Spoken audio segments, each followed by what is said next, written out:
I'm Kerry Shale. And I'm Daniel Crespin. And this is Bob Dylan. Approximately.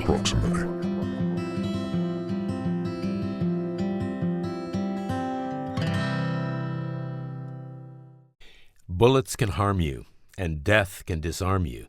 But no, you will not be deceived. Stripped of all virtue, as you crawl through the dirt, you can give, but you cannot receive. No time to choose when the truth must die. No time to lose or say goodbye. No time to prepare for the victim that's there. No time to suffer or blink. And no time to think. Blink and think. Blink Great and one. think. There's so many rhymes with think. It's amazing. Anyway, so this is from a song that passed me by because Street Legal kind of passed me by when it was released in June 1978. 8 minutes and 24 seconds. Yeah, it's long. Yeah, of seemingly random phrases and words, or is it? I think listeners of Is It Rolling Bob, former podcast, will be surprised that I suggested a Street Legal track at all because I slagged it off quite often, and it didn't speak to me, but it's funny. It takes years, doesn't it? It takes decades. Yeah. Street Legal has come to me, and I love the album now. I love it. I think it's the most underrated Dylan album, and it's let down by its awful production, which is another thing that grinds with me on this song in particular. Oh, God, it's dreadful, isn't it? I mean, musically, terrible. Yeah. Just those parping sort of. What are they? I mean, is it? I think it's a kind of an out-of-tune saxophone. Yeah. And it's either double-tracked or there's an out-of-tune clarinet. This actually came to me the first time I stood up and thought, wait a second, I think that's a brilliant song, was when I heard the cover version, which I know you're not all that keen on. But anyway, it's on the Amnesty International Charity 3-CD set, which came out in 2012. And it was covered by a two-person group called Bell Brigade. I think it was a brother and a sister. But anyway, musically, it's quite sort of sweet. Their voices are quite sort of sweet. They've got a kind of a Crosby, Stills and Nash sort of vibe going on. But at least I could hear the words, because although you can hear the words on the original, and the words I think are fabulous. It's such a monotonous, terrible arrangement in the original. I sort of think I'm going with the opposite of, well, it's sort of a David Hepworthism that I think this song is a poem that doesn't work that well as a song, actually, which is rare for Bob. He's usually so good at bringing music and lyrics together. Yeah. I think written down on the page, this song kind of works. But there are a few songs like this in Dylan's catalogue where it's so mysterious that I kind of can't even come up with a theory. I mean, it's a divorce album, it's a divorce song probably. But like even with Changing of the Guards, which I love, the opening to this album, it's mysterious and it's weird and it's interconnected things, but I can have a theory about what more of it's about. I can't with this other than bitter divorce, really. Yeah, it's I've written down here random word dream.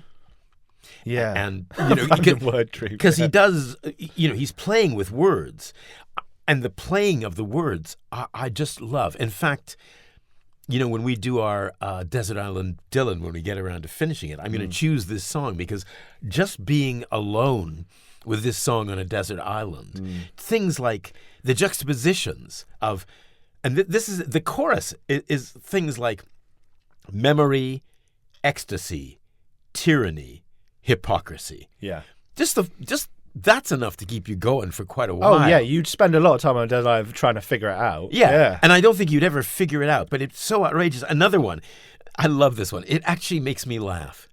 It's making me laugh just looking at it now. Socialism, hypnotism, patriotism, materialism.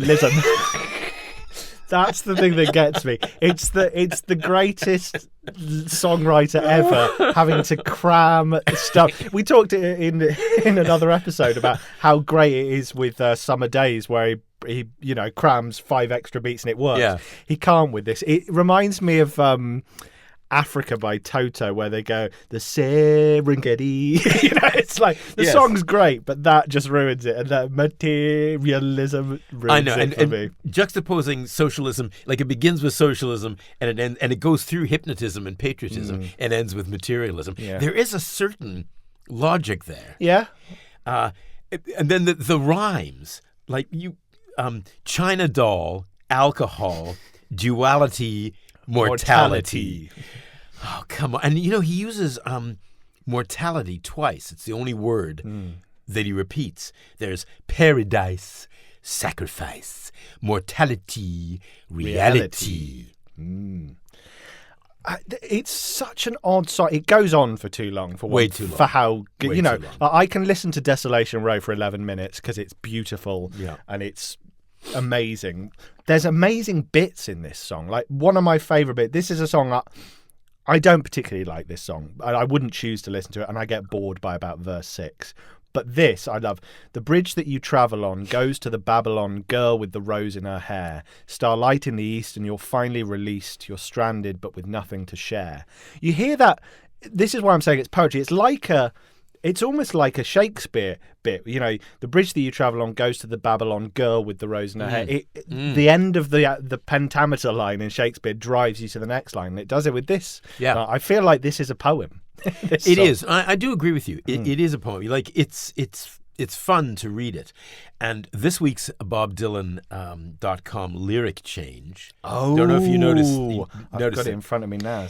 Well, if you've got, do you have the BobDylan.com? He sings. Okay, let me just find it here. He sings. Vomit and jealousy is all that he sells us. He's content when you're under his thumb. They print anger and jealousy is all that he sells us. He's content when you're under his thumb. He sings quite clearly. It's not like, a misunderstanding. Vomit and jealousy is all that he sells us. I can't even do this. Vomit and jealousy is all that he sells us. He's content when you're under his thumb. How do you even sing that? It's wordy. Yeah, it's wordy. There's too many. He manages to do it. Madmen oppose him, but your kindness throws him. To survive it, you play deaf and dumb. It's just great. I actually just, as a poem, I do love it more than as a song. That's what, yeah. I mean, even on the page, you look at it, it's 4-line verses for however many verses. It doesn't change until the last one where it's 5 lines and no time to think. It ends with.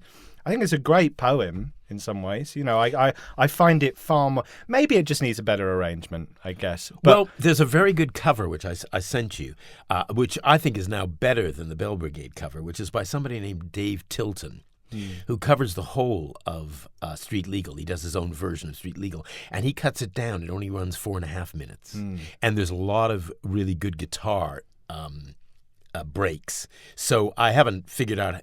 But he cuts at least half the song, and it's lovely. He makes it into something else completely. So I'd recommend this Dave Tilton, whoever he is. I found this thing from the 1978 Jonathan Cott interview. He's a very good interviewer of Bob Dylan, and so this is just after it's come out. Jonathan Cott says, in your new song, No Time to Think, you list a series of qualities and concepts like loneliness, humility, nobility, patriotism. And Bob Dylan says, is pregnancy in there? And he's just taking the piss out of his own song. Yeah. And Cott is thrown a bit. Not the last time I heard it. But I was thinking that it was these kinds of concepts that both free and imprison us. What do you think? Bob says, I never have any time to think. Good answer, Bob. Yeah, very good. He's very good at deflecting questions. Yeah, and I do think No Time to Think is just a great title for a song. It's a great chorus. Yeah. But this, to me, is the most mysterious of all, the various mysterious lines. I'll read the whole thing, but it's the first line. In the federal city, cold and strange. You've been blown and shown pity in secret for pieces of change. The empress attracts you, but oppression distracts you, and it makes you feel violent and strange. That's a hell of a verse. Yeah. And I still can't, every time I listen to In the Federal City, You've been blown and shown pity, I do laugh. Because is that like the filthiest line Bob has ever written? Or are we just filthy-minded? I mean, what else is it in the federal city? You've been blown and shown pity. What else? I mean, I don't even understand what else it could be. And what is the federal city? Yeah. You know, is that Washington D.C.? D.C. Or is it? It's complete in secret for pieces of change. Well, this is the thing with the song. I find it difficult with Bob's songs where I can't get a sense of it other than a vague whitewash of what it's about, a vague wash of, divorce, I guess. But I can't figure it out at all. And even though most Bob songs are mysterious in some way, I can see little themes coming through. I kind of can't with this one. Well, partially, I mean, we're going to go, the next song, it's no secret because people will probably have figured it out looking at the title. We're going to talk about most of the time. And so, no time to think. He loves to play with time. And I think maybe that might be a way into the song. But I mean, I'm lost as well. I love the opening stanza. I deliberately didn't quote the opening stanza because I think the song kind of gets better as it builds. And the opening stanza is so mysterious. And in fact, in the Dylan version, I could never quite make it out. I missed I certainly missed the fourth line. So this is it. In death, you face life with a child and a wife who sleepwalks through your dreams into walls. You're a soldier of mercy. You're cold and you curse. This is so difficult even to read. You're a soldier of mercy. You're cold and you curse. He who cannot be trusted must fall. That's really difficult to sing. And when he does sing it, I couldn't make it. You're a soldier of mercy, you cold and you curse, you cannot be trusted must fall. I could never make that out. I had to go to the lyrics to figure it out. But it's very interesting poetically. It's and it's weird. Like, you face life with a child and a wife. Seems he had a lot of children. Who sleepwalks through your dreams into walls. Now that's a very violent image. That, that's a classic thing where a wife who shows up with a black eye and they say, what happened? And she said, I sleepwalked into I sleepwalked into a door. I sleepwalked into a wall. It's a very violent way to begin this song of weirdness. There's a lot of I haven't used this word for a few weeks, but there's a lot of creepiness on Street Legal. I mean, Bob, he's throwing off the marriage thing. And it is, I think, this song, a kind of a divorce song. And again, it's a divorce album. It's a divorce album. I really do. And that thing that he's changed on the BobDylan.com, the vomit, he uses the word vomit. And I think a lot of Street Legal is a vomit. And I think, well, as he actually used that word when he was talking about Like a Rolling Stone, didn't he? He said it was a long piece of vomit. But I think that this is, he's like vomiting up these words. And I don't mean vomit in a bad way. No, it's like getting something out. Getting it out of your absolutely. system. I realised that I'd always thought, as a Dylan fan, you think of Blood on the Tracks as the divorce album. That's not that's the Heartbreak album. That's the Heartbreak Separation. Separation. End of the Separation album. This is the divorce album. This is the divorce album. I think. Yeah. And he's full of fury. He's full of He really is. Fury. It's a really properly angry album. And the things that I think, God, we've talked about this before, that the things that he's given up, in a way he gave up a certain kind of creativity. He was still working all the way through the marriage, but he was also raising the kids and taking the kids to, football practice or whatever. But you've murdered your vanity, buried your sanity. For pleasure you must now resist. Lovers obey you, but they cannot sway you. They're not even sure you exist. I don't, understand that with my conscious brain, but I feel like it's angry. He's angry at himself. He's like, yeah, he's sort of betrayed himself. He's been betrayed and betrayed himself, Yeah. and that hurts even more, I think. Yeah.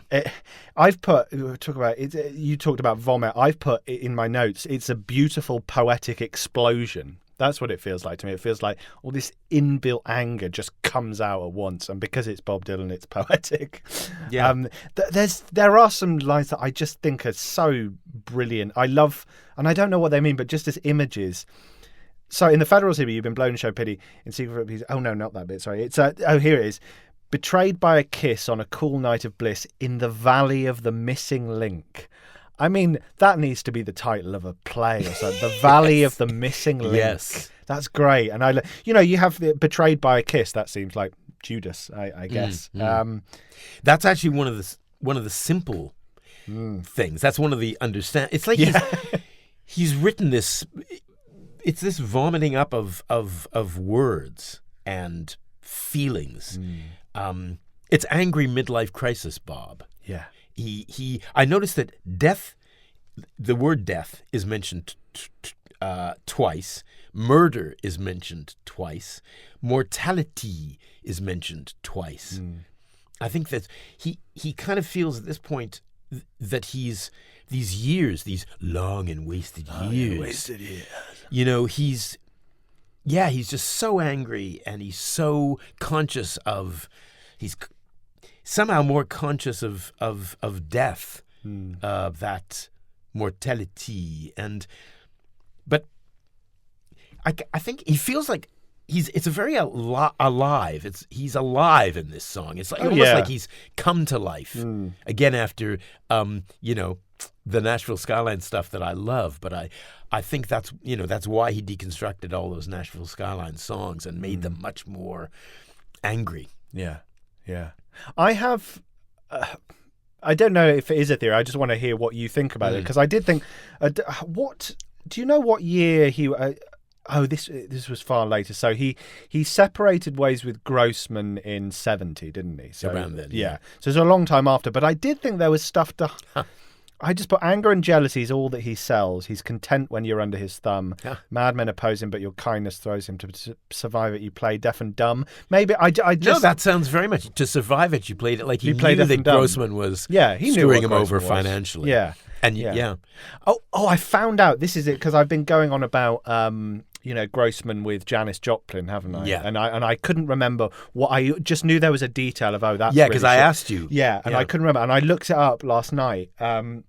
And basically, he said when he took on Big Brother and the Holding Company and Janis Joplin, he said, I'll manage you, but you've got to stay away from intravenous drugs. That was his thing. Yeah. And they said, yep, of course. And then he found out that they weren't staying away from intravenous drugs. And so rather than confronting them, what he did was took out a life insurance policy on Janis Joplin, and immediately cashed it when it was when she died. So, yeah. Yeah. It's interesting. Loyalty is one of the words that he throws on the page. And so, maybe Dylan was loyal for too long to maybe his wife, maybe Albert Grossman. Maybe it's all these mistakes that he feels that he's made that have made him angry and bitter and twisted. I think, as none of us do, but Bob Dylan, particularly with the mind he has and the talent he has, I can't imagine he'd like to feel stupid ever. And, he's in the middle of this divorce where he's getting shafted probably. He's, as you say, given up a part of himself, given up a part of his creativity, and he feels stupid. Yeah. This is another line that's just another stanza that just come up along those lines. Your conscience betrayed you when some tyrant waylaid you, where the lion lies down with the lamb. I'd have paid off the traitor and killed him much later, but that's just the way that I am. That's a joke. Yeah. I mean, that's in the midst of all this, that's a Bob Dylan joke, which doesn't quite, it's certainly not a regular joke, but I think it's full of things like, if you look at the words, that conscience, tyrant, lion, lamb, traitor. Yeah. Yeah, there's a lot of... There's my head of voice at Lambda, she's not anymore, but when I was there, she used to say, look at a Shakespeare speech and you'll figure out the sense of it by the last line of each, the last word of each line. Oh, interesting. And it's quite interesting with this song to go through that. So wife, walls, curse, fall, notoriety, alone, sink, think, pity, change, you, strange, hypocrisy, bliss, link, think, you best. Obviously, I think that's really interesting. But do you know what? It's like mortality, wink, think. You. There's a lot of you. So he's talking to someone. Game, reality, think. It's all these. It does kind of give a sense of. In a way, it's called No Time to Think, and we're just talking about him throwing words at the page. Yeah, it's like a stream of consciousness. Yeah, there's no time to think. Yeah. That was Kerouac's whole mode of writing, and Bob was very influenced by Kerouac. Don't think. But funnily enough, he's clearly chosen think. And there's just, there's some great rhymes with think, ink, wink, blink, drink. It just clink. It goes on. And in fact, they become, in a way, kind of weirder and funnier. Eventually pink, like the moon shining bloody and pink. Okay, Bob, we're getting near the end now, I think. Yeah. There's one of my favourite lines of the song, and I don't really know what it means, but it's you turn around for one real last glimpse of Camille neath the moon shining bloody and pink, and there's no time to think. I've always loved that line, not knowing who Camille was. But there's a poet called Scarlett Sabé who released a collection called Camille once, and I know she's a Dylan fan, and I wanted to ask her. I didn't. I've met her a couple of times, and I really wished I'd asked her. I was like, is that a Dylan reference? Because I know she's a huge Dylan fan. She talks about Dylan a lot. But yeah, you turn around for one real last glimpse of Camille. It works so well in the song. I think this is just struck me that, there are some songs, when people, you talk to people and they go, I'm doing a Bob Dylan podcast, and they go, I love Bob Dylan. And then you realize that they know Bob Dylan up to... They appreciate Bob Dylan. Yeah, and they know him up to 66 or whatever. But this song... Yeah, it's really only from the chat. Yeah. You can't... can you imagine saying, the first song I really want you to listen to is No Time to Think. Here, listen to this. What do you make of this? Isn't this brilliant? Loyalty, unity, epitome, rigidity. You turn around for one it's so difficult to just read this stuff out loud. Hard to before. I don't think he has before. Let's have a look. Times played 0, apparently, so he hasn't played it. You turn around for one real last glimpse of Camille neath the moon shining bloody and pink. And there's no time to think. I mean, only somebody who loves Bob Dylan would get in there and get their hands dirty. Yeah, Do you have a sense of what it's about at all? Because we've talked through it, but as I say, that I do love so many bits of this song, but I struggle with the fact that I just think kind of divorce and bitterness. I don't know. To me, in fact, I think I may have been listening to this song while I was swimming. I've got it on my swimming Bob Dylan, MP3 player thing. Well, I certainly know that I was listening to it, and I put this on repeat because. So, my kind of answer to your question is, this is a song where you have to surrender. You just have to surrender, and I don't like to surrender.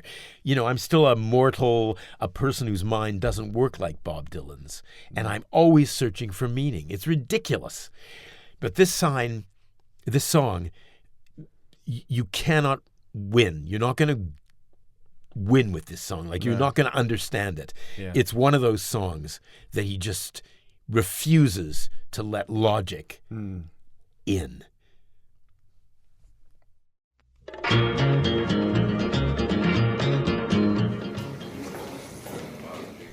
I'd like to know about the cover of your forthcoming album.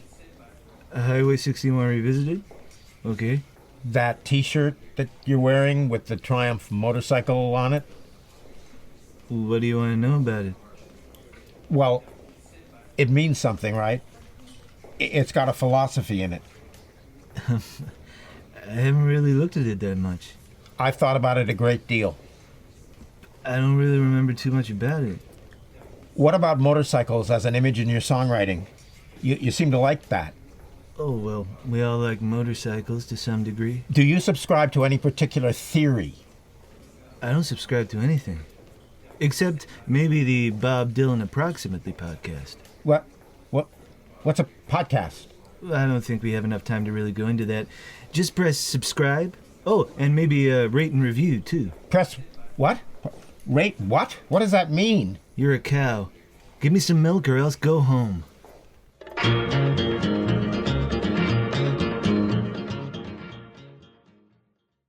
Most of the time, my head is on straight. Most of the time, I'm strong enough not to hate. I don't build up illusion till it makes me sick. I ain't afraid of confusion, no matter how thick. I can smile in the face of mankind. Don't even remember what her lips felt like on mine. Most of the time.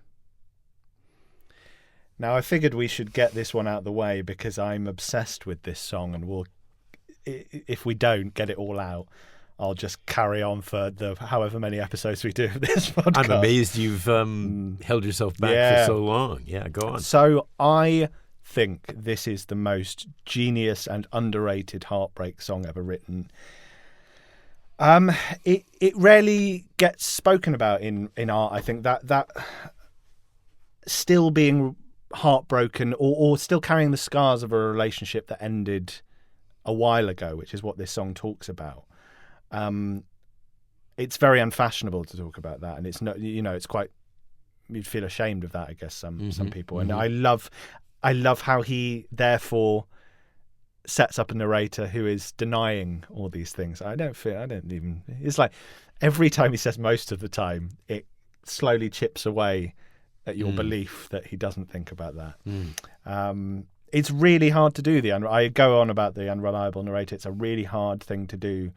F. Scott Fitzgerald did it brilliantly in The Great Gatsby. A Farewell to Arms is the most heartbreaking version of it, in my opinion. And it's the end of A Farewell to Arms where he's sort of trying to deny how he feels about the death of his love and the child. It is similar to this. It's such a brilliant tool if you can do it well, but it's rarely done because so few people, even great writers, can consistently do it well, but Bob Dylan does. So yeah, I want to hear, first of all, before I get into it, your feelings about the song, because I'm so effusive in my praise of this song that I realise that I think for some fans it does seem to be quite a favourite, but it's not.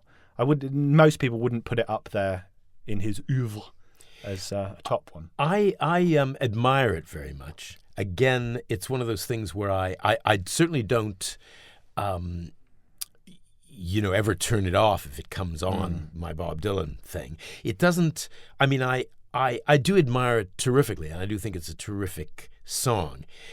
It's not something that I can luckily quite relate to anymore. One of the reasons that I like it very much as a song is because it's quite clear. I mean, it's the opposite of No Time to Think. Yeah. It's you understand it, which is rare for a Bob Dylan song. It's clear that because once you hear the punchline, most of the time, you understand, you get it, and it's basically variations on that theme. And I like the original version, but I love other versions of it more. Yeah, actually. okay. Like, for instance, the video of it.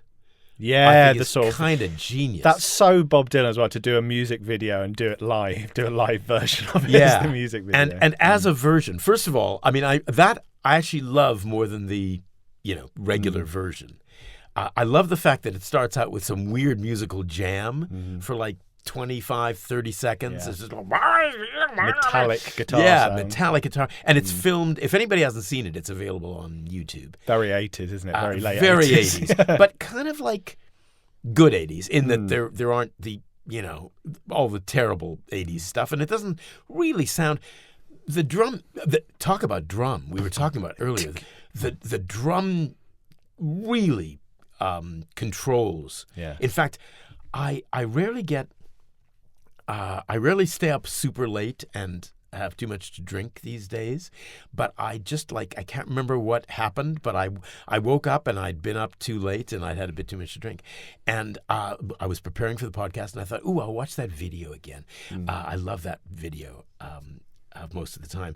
And so I put it on and the drum went right through my head. Yeah. It's an echoey drum, 80s drum sound. It's a big old drum. Yeah. And I thought, wow, that's interesting that a Bob Dylan song can cut through you and really hurt your brain. But anyway, and it was directed by Jesse Dillon as well. Yeah. And in a way, the lead instrument was the drum. And Bob Dylan is doing his little weird guitar figure, like David Lindley, who I admire very much. I don't know if you know, I think he may have only done this video with Dylan. David Lindley was Jackson Browne's guitar player, lead guitar player, right, for I don't know, decades, and a weird guy with a weird voice. I've got he's done a couple of really retro guitar-based albums of really retro rock and roll songs, and wasn't like the world's greatest looking guy. Had really, really long hair, which didn't really suit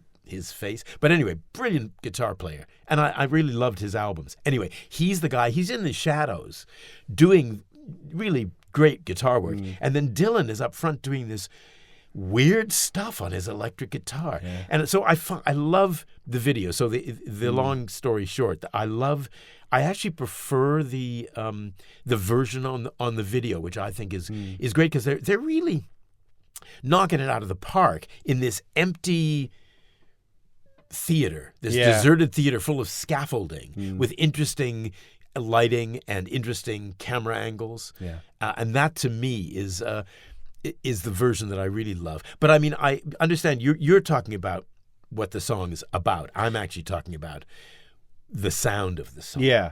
I mean, for me, the drums punch through it, but the truth of this song, and I think this is what's so genius of Dylan bringing lyrics and music together to say a message, is the lyrics are denying everything.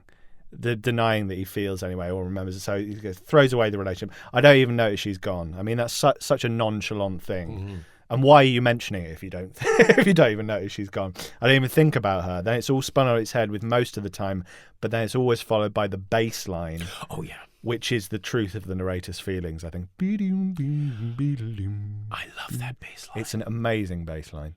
Yeah. And Dylan does it. He does it in Time Out of Mind in Lovesick as well. It's like, I'd give anything to be with you, but then you've got that that kind of makes you question. I don't believe you. Yeah. I don't believe you. On every little bit of every little Dylan, not everyone, particularly sort of around this time. I mean, musically, he's just gotten so much more sophisticated, I think. Yeah. And I think because he's played with more and more brilliant musicians every night over the, most nights over the years. I mean, apparently it was Tony Hall, by the way, who played bass on the original recording. Yeah. I think in the video it might be Tony Garnier though, because he's I think it might be. Yeah, I think it might be. Yeah. I'd need to How check much that. fun must that be playing that bass line? Because it really, again, the bass line is... It sounds like a fretless bass. I'm not sure if it is. But some great bass players like Pino Palladino can make non-fretless basses sound like fretless basses because they're so brilliant. But it's funny that when I put that song on, and I do put that song on, it's mostly because of the bass line. I'm walking down the street, just like... Yeah, it's so genius, isn't it? It's fantastic. And, I mean, each verse... I'll get more into why it means a lot to me as we go on, but just talking about the song first, as each verse builds, it gets more and more difficult for him to hide his feeling, which is why I think it's so simple but brilliant. It's like the more he tries to make you believe he doesn't care for this woman anymore, the more the cracks begin to appear. So it's like, don't remember what her lips felt like on mine. Now that's really specific, and if you didn't think about this person anymore, you wouldn't be thinking about that. You clearly do. The opposite's true. And it's That's a really interesting question, isn't it? What do your lips? Because Yeah. you do forget that. Like I can't remember what someone's lips felt like unless I really think about it. It's such a specific thing, and it leads to something that not many Dylan songs have, which is a bridge. So, and that's where it gets like, oh, he's losing control. He can't. The Not mask think is of her. the mask is coming down. It's like it almost becomes frantic. It's desperate. He's trying to show you how much he doesn't think. She ain't even in my mind. Wouldn't know if I saw her. She's that far behind. Most of the time, I can't even be sure if she was ever with me or I was ever with her. And it calms down again most of the time. And it's so, I think of Dylan sometimes as this, genius who kind of floats in the clouds above our head. This is so down to earth, so believably painful. There's one line that I find kind of throwing a bit. It's a simple line. It's one of the most simple lines. Most of the time, I can keep both feet on the ground because I don't see Dylan as someone with his feet on the ground anyway. No. I kind of think in a way that's a kind of a fictional line because I just don't think Bob Dylan. I know that people talk about him going to basketball games, which he does, and going to, boxing matches, which he does, and just being like a regular guy, which he isn't. I don't care how many basketball games he goes to. He's not a regular guy. No. There are plenty of regular guys playing really good music. Jackson Browne, we were talking about. I think you could have a drink with, and a chat with Jackson Browne, and pretty much every other musician except for Bob Dylan. I think this is, and this might be a little controversial, but I think it's the difference between really good musicians, technically kind of good players, and good songwriters. I think there's not many great. Maybe Paul Simon. You could probably have a conversation with Paul Simon, but they're often great songwriters. Strange fellows. I think Bob's not a great technical player of any instrument, but no one can write a song like Bob Dylan. Why is that? It's because of his brain. It's because he's not thinking in the way we're thinking. Yeah, that's why I found that particular line. Like mostly he's off where the angels fly. Yeah, that's what I think. Yeah, his head's in the clouds. Yeah, with it be where the angels fly. I love that line. Yeah, yeah. So I think in a way he's putting himself in the position of a mere mortal. Mere mortal. I was going to say that and I stopped myself. And a non-poet. Yes. Because another a simple line but a beautiful line. I think most of the time I'm halfway content. That's great. I think to me that's all I'm looking for in life, to be honest. Well, again, that's what most of us I think are looking for. I think halfway. Yeah. In Buddhist terms, they see kind of happiness as in some ways another form of suffering because it always comes back around. Whereas what Buddhists are looking for is contentment and neutrality. And I love that. Halfway's content. I think that's in some ways the best we can hope for. And that's I don't mean that in a sad way. I mean that life is suffering. There's inherent suffering to existence, and that's also what brings about the beauty. But if we can mostly be halfway content, then that's a pretty good life, I think. Yeah, and I think this is interesting because this is a Dylan song that it's a rare Dylan song that we can all, I think, relate to and understand, which is very vulnerable of him to write this song. It's part of the vulnerability of the whole song. Like the whole song is really just it's so weirdly vulnerable. Well, he's played it 36 times, and it's kind of a sort of I do notice it's a fan favorite in a sort of like an indie film sort of way that keeps getting played somewhere. Fans do love that song, but he hasn't played it since 92. He played it first in 89 and then last in 92. And I wonder why that is, because it's a great song. It's because he's vulnerable. Because it's vulnerable. It's super vulnerable. And it makes me feel vulnerable. Like this song to me speaks to the power of music in that I love this song. I rarely ever play this song. And in fact, I was playing it on the way here because that's what I did. When I get the tube in, I always listen to the songs we're going to cover again. I don't like listening to it very often, although I love it, because it brings up really powerful, difficult memories of the first love I ever had and a breakup, and for years afterwards, that's why it spoke to me. It's like, oh, I'm still thinking about her, still thinking about that, still hurt, the scar's still there. So there's only a few songs in my life that I love but can't listen to very often. This is one of them. Do you have songs like that? Well, I did, as I told you. The whole of Blood on the Tracks, but Tangled Up in Blue, in particular. Yeah. But do I have songs now? I don't think so.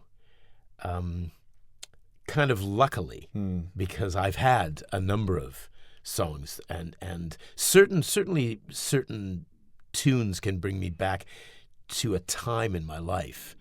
Like, weirdly, I just popped into my head literally because we're discussing this. There was one time when I was with my former long-term relationship, where I decided I'd lost touch with David Bowie, who I'd never really been totally into. It was around the time of Let's Dance. It was the time of the album Let's Dance. And so I got the album Let's Dance, and I played it a lot. I mean, a lot of people think it's one of his shittier albums, but it was probably one of his most commercial, accessible albums. And I really got into it. It was the 80s. Yeah. And so, and if I'd listened to, and I do occasionally, that song will come up, and it'll take me right back to the 80s. But luckily, I'm sort of that relationship. It doesn't impinge on me anymore. The thing I wanted to talk about, which is probably silly in a way with this song, because it's called Most of the Time, was I did a bit of research on Dylan and time, which is a whole thing. But for instance, I just looked at, and these are by no means all of them, the song titles that had time in the title. The Times They Are A-Changin', Time Passes Slowly, Born in Time, which I'm sure we're going to cover, Fourth Time Around, which I know we're going to cover, and even As Time Goes By from Triplicate, which is, it's interesting that he covered that, because it is a song about time. It's actually quite a profound song, and I love it. I also think it's interesting that on his website he lists covers as under songs. Does he? Yeah, I believe so. Let me just have a look. Didn't know that. While you're having a look, I'll just talk about Theme Time Radio Hour and the Time episode, which I listened to the other day. So Bob, he did a whole episode on time. Have you found it? Well, he's got Autumn Leaves, so that's a cover. So yeah, that's on there. Arthur McBride's a cover. Yeah, so he must have. Yeah. So here's some opening lines. Once upon a time, you dressed so fine. Oh, the time will come up. We've covered When the Ship Comes In. In the Time of My Confession. Those are just 3 songs that we've covered on the podcast. And Time is a Jet Plane. Actually, let's do. What song is that, Dan? Time is a Jet Plane. Always heard. You're a Big Girl Now. Exactly. Yeah. Well, this is what David Hepworth and Mark Ellen do on their podcast. Drop you halfway in the song and go, oh God. Okay. The Foggy Ruins of Time. Foggy Ruins of Time. Oh God. You can do it. God, I should know that. Then the Foggy Ruins of Time. I can't think right now. You put me on the spot. Mr. Tambourine Man. That's Tim, of course, yeah. I'm not, we don't need to play, but you'll get this, I think. Time is an ocean, but it ends at the shore. It ends at the time is ends at the shore. Actually, that's pretty obscure. Yeah. That's Oh Sister. Oh, yeah, no, I don't like that. The Operator of Time. Operator of Time magazine. So anyway, but it'd be interesting to just, sit down with Bob, which we never will do, and talk about the concept of time and how it figures in your song, Mr. Dillon. Boop, I he's don't out have the time door. to think. Yeah, I got no time to think. But my the personal bit about this is, I think, really that I do love this song, but when I listen to Oh Mercy, which I think it was on Oh Mercy at first, I would probably go for Everything Is Broken. If I had to choose tunes, I prefer Everything Is Broken just as a piece. I think Everything I love Is that Broken. song too. It's a really... I think if some of the outtakes had been left in, it would be probably my favourite Dylan album. Oh Mercy. Yeah, yeah. Oh, this is the thing I think I promised to talk about on the previous. I don't know if I mentioned this on There's No Time to Think, but anyway, I had a revelation about Dylan the other day about how he writes. And this was it. I went to there's a Picasso exhibition that's on at the moment at the Tate Modern, which is called The Three Dancers. And it's basically, it's a really interesting exhibition. I love Picasso, and so you go and it's all lit. Picasso's overrated. Yeah, Picasso's He overrated. says in the film. And it's done in a very theatrical way. Like basically what they wanted to do was to take all the Picassos they had at the Tate Modern and stick them in a very theatrical setting. So there's theatrical lighting and there's a kind of a stage. And there's a thing that I'd not seen before, a film of Picasso painting. They brought cameras into his studio. I think looks like he's about 60, 65. I don't know if you've ever seen this. I have seen clips. There's You've seen clips on I've seen clips on documentaries, YouTube before. But this is the film. And it's all very funny because they give him like 2.5 minutes to make a piece of art. And they say things like, "We have 2.5 minutes, Picasso." Okay, and he sort of nods, and he's smoking his cigarette and drinking a glass of red wine, and they've got this special process where they take his lines on a piece of paper and they appear on the screen, and so he starts off doing a bunch of little. You think, what are those? What's going on? They're flowers. You can they're flowers. I understand that. Look, he's doing flowers. Okay, cool. I wonder if he's going to do a vase next, or what is he going to? No. Then the flowers sort of evolve into a fish. There's a kind of a fish, and the fins kind of become flowers. Okay, there's a fish. There's flowers. Okay, now I get that. Now where's he going to go now? And on top of the fish and the flowers, he draws a chicken. There's a chicken. The fish and the flowers are sort of in the chicken. And you think, okay, wow, that's really interesting what he's done, what he's doing. And then he starts adding color. And there's little bits of blue just sort of around it all. I think, okay, he's finally, he's finishing up. And they go like, 30 seconds left, Pablo.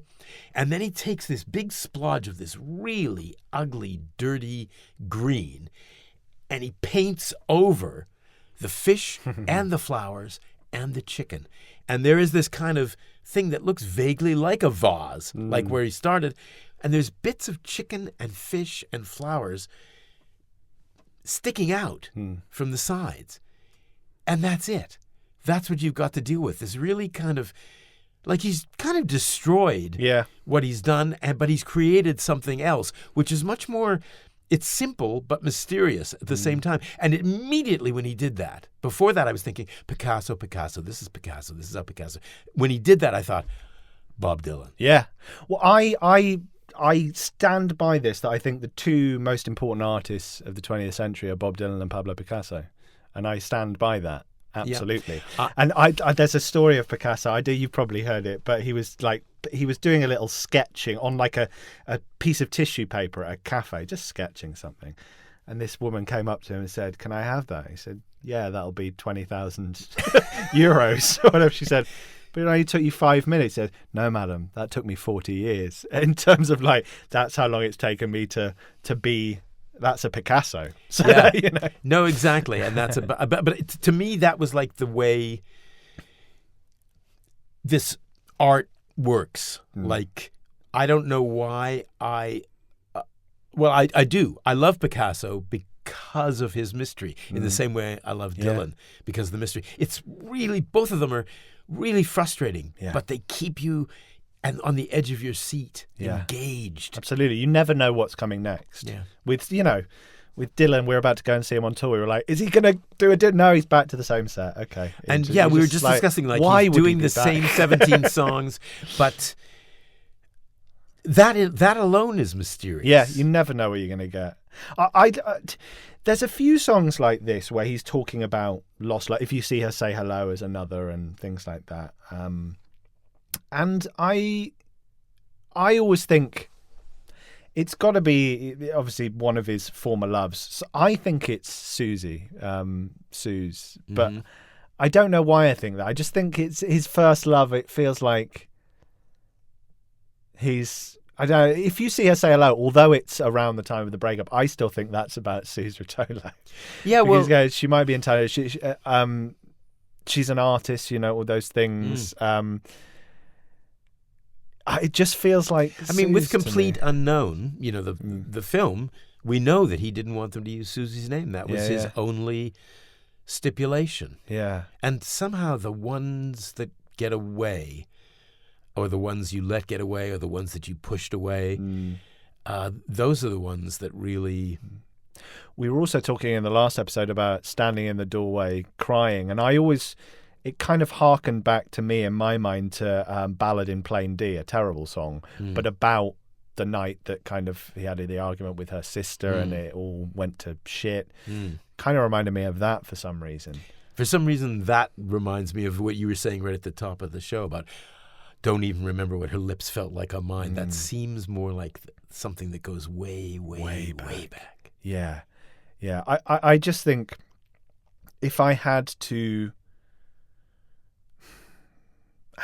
although I don't want to listen to it, if I had to have one song of Dylan's, I'd probably choose this, I think. Just because that's the beauty of music, isn't it? That there's something so primal about music that it can take you back to a point in time like that.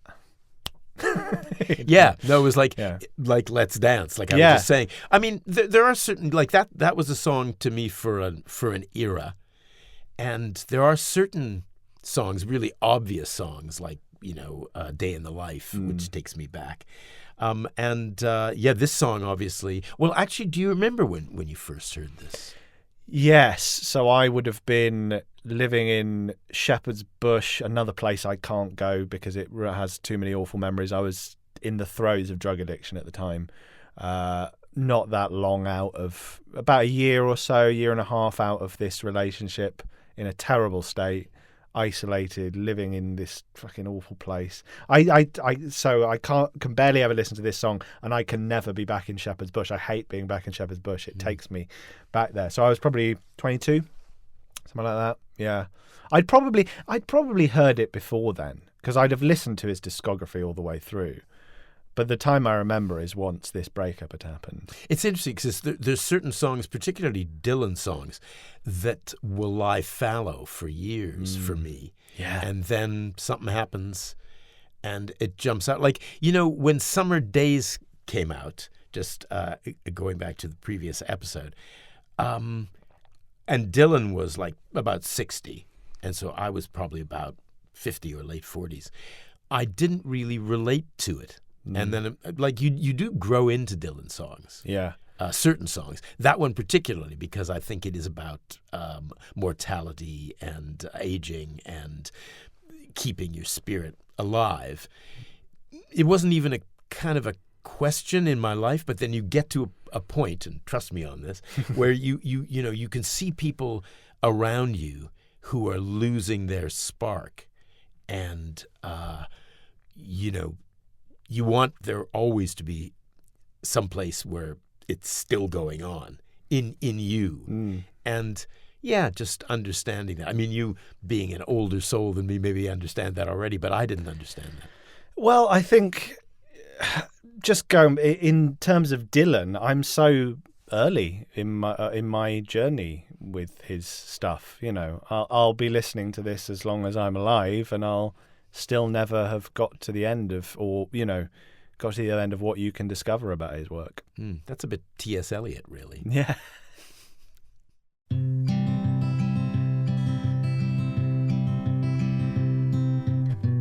That was Bob Dylan Approximately with Kerry Shale and Daniel Crespin. Produced by Robin Guise. And recorded at Lipsync Post, Soho, London. For longer bonus episodes, join our Patreon feed. And if you have a Bobsessive friend, please spread the word. It ain't quite the end. We'll just bid farewell till we meet again.